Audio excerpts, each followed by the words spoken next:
well, there needs to be easier ways to get people out of office because like you saw it kind of in the last year or so when there was enough signatures to get Gavin Newsom off the ballot, and yet he still won the recall election pretty handedly. That, Like but the thing is, though, that I really feel like they did the same thing in the election. I think it's worse in California. They had reports in that election when Newsom had the recall and what's the guy's name?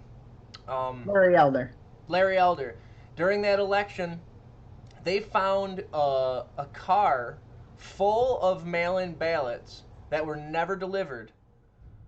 I'm not even going to be conspiratorial about it. That's not a My conspiracy. point is That was a real fact. They found a legitimate no, car with ballots that were never delivered, and they won't investigate any fine. of it. That's a I'm not fact. calling fraud.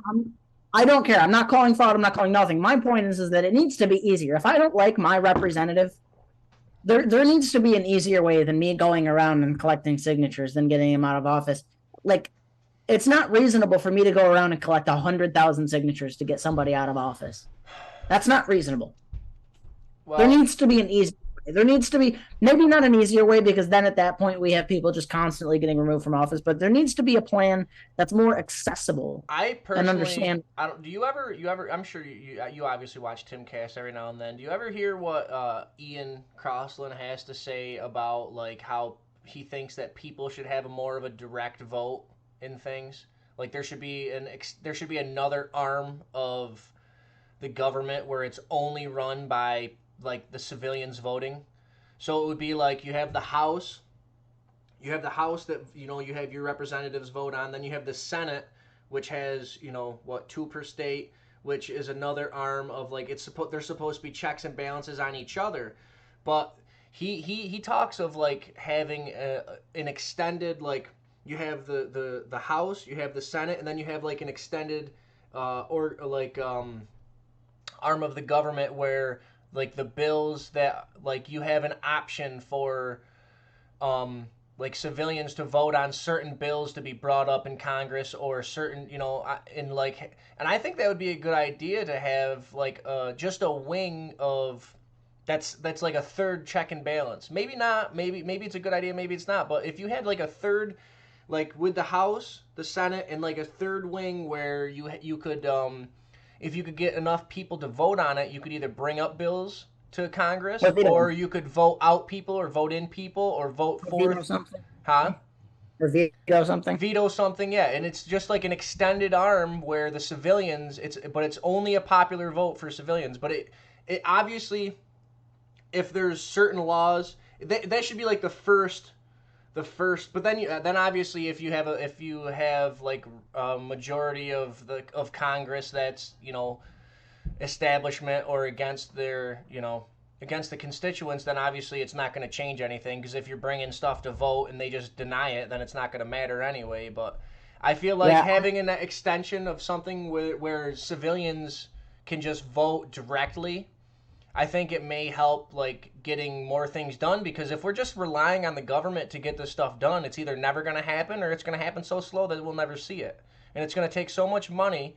They just suckle all the money out that they can, and they find other ways to bring it. So I think if there's an extended arm of the government where it's not a government official running it, where it's left to the people to vote on directly, it can impact like some of the bill. It can at least show the people in power what their constituents want. You know what I mean? If nothing maybe. else, it at least explicitly shows what they want, what the Yeah, the civilians only want. problem is that people are dumb.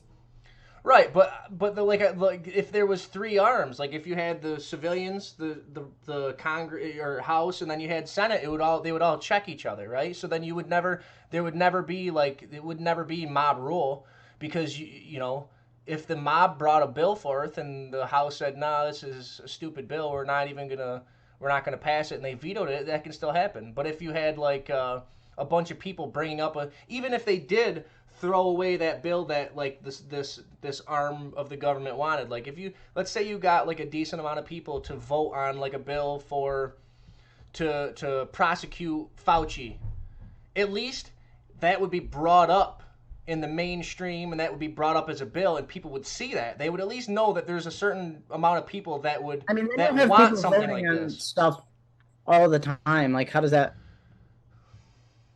What do you mean? Does it Like maybe if maybe no no once no a month? if Maybe what I'm once a month saying, go in and vote on a bunch of stuff. I don't know. Like, you can't go in and vote on stuff all the time. hang on. If I but if can't. My no no no, parole. what I'm saying is new bills and stuff brought up. I'm not saying so like if there was like chain, if there was a chain, like the first link would be like this new branch that I'm talking about, like with the civilians, like they have the option to put forth legislation.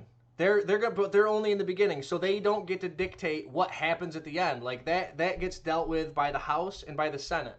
So the regular process of a bill getting passed through still deals with the House and the Senate, but you have another portion where civilians can put forth a bill to the House to be voted on. You know what Maybe. I'm saying? Yeah. So then at least if it gets voted down, the idea is still brought up to Congress, and they at least understand that there's a portion of their constituents that believe this way or believe that way. That way, they're explicitly showing I am for this idea or against this idea, and this is the idea that this group of people put forth. So I at least have to acknowledge that my constituents believe this way. You know what I'm saying? Honestly, I've never thought in depth. I've never really opined on this kind of topic, so I don't. But do you at least understand what I'm saying? I mean, you Yeah, I to think a certain something degree. where There's I too I much like there's too much detail about trying to figure out how something like this would operate. no, That to I me, it's agree. just But the if somebody system that we offers have up a good now is clearly plan. broken, and we need to figure Yeah, out of some way course. to patch it up. And I think the only other way is decentralizing the power. I think giving more power, taking a little more power from the government and giving it back to the people to have a little more. It's not even like they're not. It's not even getting more of a say in the matter. It's more or less just getting the ideas across. But Yeah, if you have any more points, let's wrap them up quick, and then we can, if you want, we can do an extra 5 or 10 minutes and an exclusive on Rumble. You have any more points you want to wrap up with?